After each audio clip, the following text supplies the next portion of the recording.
Welcome to Books for Success. Today, we're delving into the wisdom within Weird by Olga Khazan. Weird takes a look at why some people are perceived as different and explores how they experience life as outsiders. Through scientific studies and dozens of interviews, author Olga Khazan shows that while weirdness can be incredibly destabilizing, it is also a wonderful asset. Before we begin, subscribe and ring the bell for notifications if you want to keep receiving the knowledge of book summaries about health, wealth, love, psychology, and much more. Don't be shy about dropping your book suggestions for us to summarize. Also, you can use this video as an audiobook summary.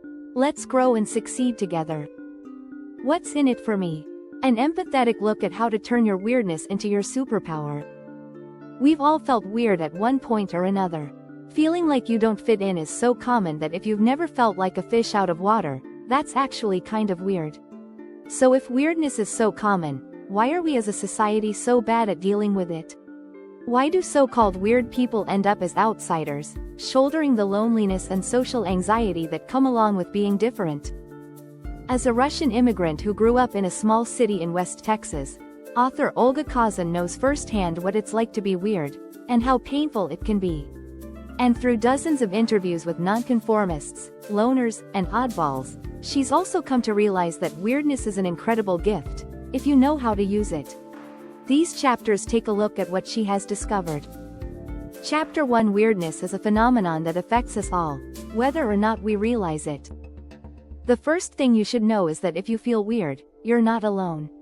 Whether you were bullied in school or work in a field where most of your colleagues don't look, sound, or act like you, feeling different is something almost everyone has experienced. And it's a phenomenon that's growing. In the US, at least. According to the author's research, more than half of Americans have had the feeling that no one knows them very well. But even if you've never felt weird, there's an increasing polarization of American society, and it reflects the fact that lots of us are very uncomfortable when we feel out of place. We don't talk to our neighbors anymore, and we definitely don't make friends with people who have different political views. The key message here is, weirdness is a phenomenon that affects us all, whether or not we realize it. Maybe you recognize that weirdness deserves your attention. But how do you pinpoint when exactly something is weird? Some things aren't so clear-cut. Like pornography, weirdness can be hard to define. You know it when you see it. The author Olga Khazan is no stranger to feeling like an outsider. When she was a toddler, her parents moved the family from Russia to a small city in West Texas. People there recognized Olga and her family as weird right away. Curious Texans would join her father's Russian language course just to ask questions about Russia. One weathered man came to a session to ask, "Are there horses in Russia?" And after learning that indeed there were, never returned. In her research, Olga interviewed over 36 people whom society has labeled nonconformists and weirdos. Each has suffered the consequences of life on the fringes, whether through being physically different or simply pursuing a career outside the norm. One interviewee, Daniel, is a teacher working in early childhood education, where men make up just 2% of employees.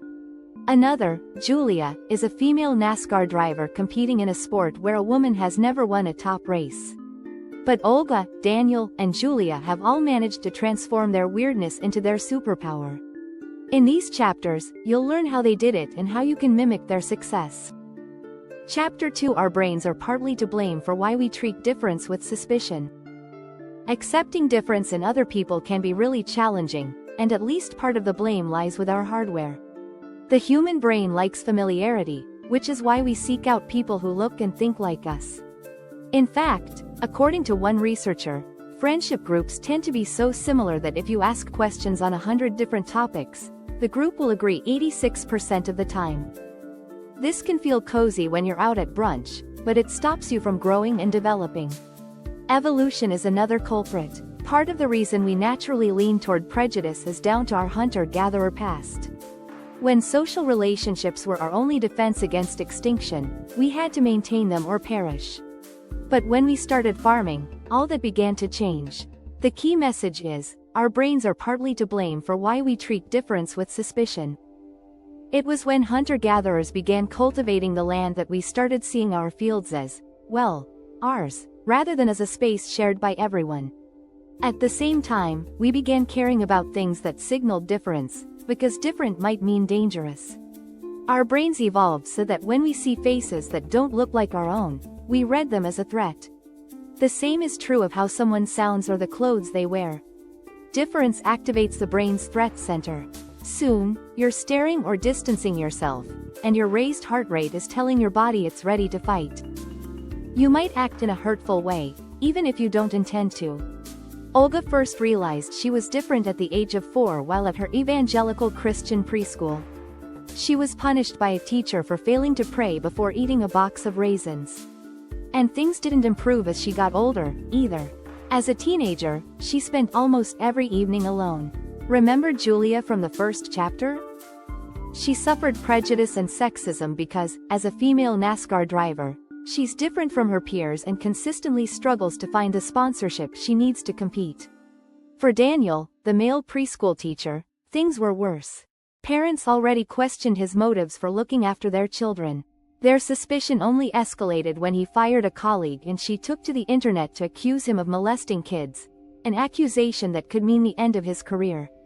But weird people don't just suffer professional consequences. In the next chapter, you'll see that there's a physical cost to weirdness, too. Chapter 3: Being singled out can be ruinous for your health. Do you remember the last time you felt slighted by a friend? For many of us, it's just about the worst feeling there is. You not only feel sad and lonely, you wonder if you'll ever feel happy again. But it's not only fights with friends that are destabilizing. Being ignored, laughed at, or discriminated against by strangers can also make us upset. Studies show that being ostracized by strangers starts to take an emotional toll after just 3 minutes. The social stigma doesn't merely affect your mood, either. It also has a terrible impact on your physical health. And the worse someone is treated, the worse the impact becomes. The key message here is, being singled out can be ruinous for your health. Many people are introverted, choosing to spend time alone rather than with other people. That's not the same as loneliness. We can think of loneliness, instead, as involuntary introversion. It's the gap between the amount of social interaction a person would like to have and the amount that's available to them. Loneliness is potentially very harmful to health, too. Our bodies react to it as though preparing to fight bacteria. It triggers inflammation, which leads to plaque buildup, which in turn can lead to heart attacks. Lonely people also have worse cancer outcomes and are more prone to viral infections. One researcher found that lacking social connections is as harmful as smoking 15 cigarettes a day. But while being lonely is one thing, being actively discriminated against is quite another. Minority stress is the pressure that marginalized groups feel due to constant microaggressions at a societal level. Researchers believe it's one reason why Black Americans are more prone to health problems than white Americans. Black women, for example, are about 50% more likely to give birth prematurely than white women. People suffering from minority stress are also more likely to suffer mental health problems. According to the author, transgender people are particularly vulnerable. Take a 2019 study which reports that up to 35% of young trans people in the US have at some point attempted suicide. Olga and many of her interviewees have suffered from social marginalization in their lives. But it hasn't all been bad. They found that there are also some wonderful advantages to being different. Chapter 4: Overcoming the hardship of being an outsider can lead to big rewards. You've learned how being seen as weird can wreak havoc on your health and happiness. But that's not the whole story. Scientists find that people actually like being part of exclusive groups. We want to fit in, but just enough. Think about how you stop liking that indie band once everyone else discovered them and you'll get the idea. Unique traits make us memorable, whether it's physical, like having a prominent beauty mark, or an aspect of our personality. Part of the reason we like people who are a bit different is that they tend to be more creative. But feeling uncertain about yourself can also inspire you to come up with innovative solutions to your problems. The key message here is, overcoming the hardship of being an outsider can lead to big rewards.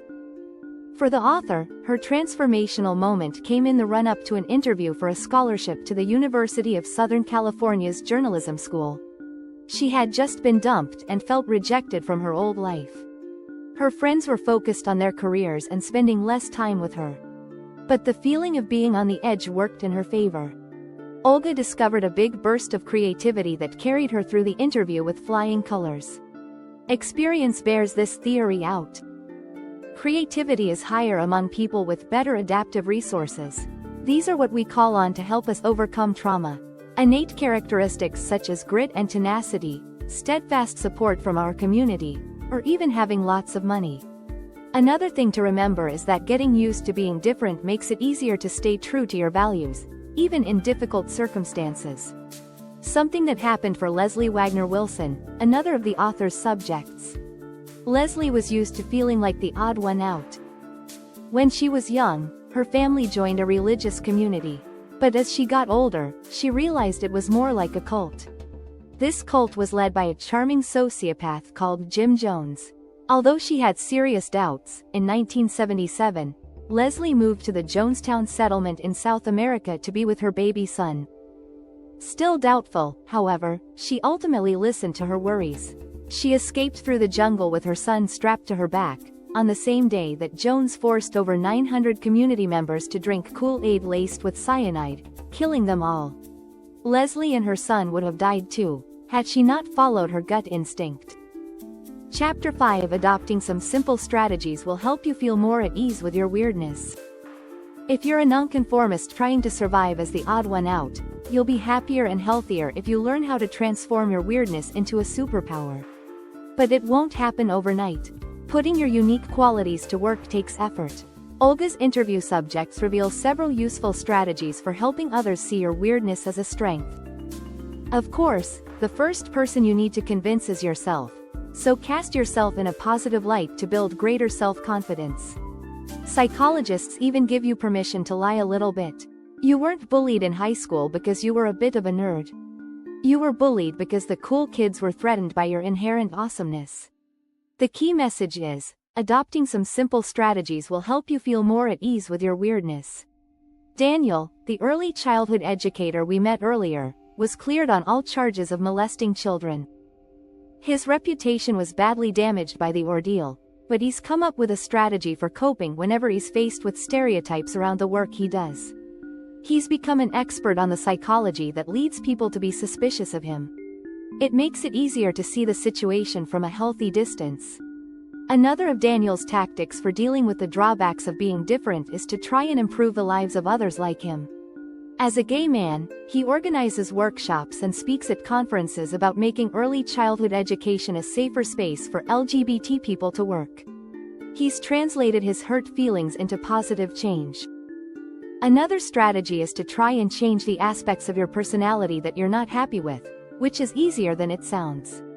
Experts have found that changing your personality is not only possible, but can happen pretty fast. For example, maybe you want to be a great public speaker. Forcing yourself to sign up for public speaking opportunities and telling yourself you love doing it can make you into one. Finally, something that can help you cope better when life as an outsider seems tough is your support network. If you have a good one, lean on it. A supportive family and group of friends can do a lot to reduce the price of difference. Chapter 6: The community you end up in should be somewhere you can let your weirdness shine. As a weird person, you have a choice to make. Will you carry on living in a community that doesn't reflect who you are? Will you uproot your life and move somewhere you can be yourself? Or will you decide on an in-between option and straddle two communities? For the vast majority of weird people, the latter option is best, despite a measure of discomfort that comes with not quite fitting in anywhere. During the course of her research, Olga Khazan discovered that weird people may all be weird, but they're not all weird in the same way. It's impossible to predict what will work for anyone else. Instead, you must test the limits of what you're comfortable with and make adjustments that work for you. The key message is, the community you end up in should be somewhere you can let your weirdness shine. Michael Ain is a surgeon with dwarfism. When pursuing his dream to become a doctor, he was turned down from 59 different medical schools despite Ivy League credentials. He was told things like, patients won't respect you and they want tall doctors with long white coats. Luckily, he was admitted to the 60th school and went on to become a professor of orthopedic surgery at Johns Hopkins, one of America's top universities. Michael is happy to be obviously different. He feels no shame about his height. At age 12, he refused limb lengthening surgery because he didn't want to spend months in recovery, and his conviction has only gotten stronger. At one point, he even scolded a 7-year-old in an airport for staring at him. But not everyone is willing to flaunt their difference so boldly. The author spoke to Paul Chabot, a Trump-voting Republican who had moved to small-town Texas from liberal California, seeking people who were more like him. There, he founded Conservative Move, an organization that helps people make similar moves. Both Paul and Michael have sought out communities in which they are comfortable being their true selves. In doing so, they, like many of the nonconformists interviewed in this book, have found happiness, or at least contentment, by leaning into what makes them unique. After all, it's hard to feel good when you're trying to hide your true colors. Final words. The key message in these chapters is that feeling out of place is a growing trend in the US, and it can be emotionally and physically debilitating. To understand how to process feelings of otherness, author Olga Khazan spoke to dozens of nonconformists. She talked to nonconformists about how they deal with discrimination and hurt feelings.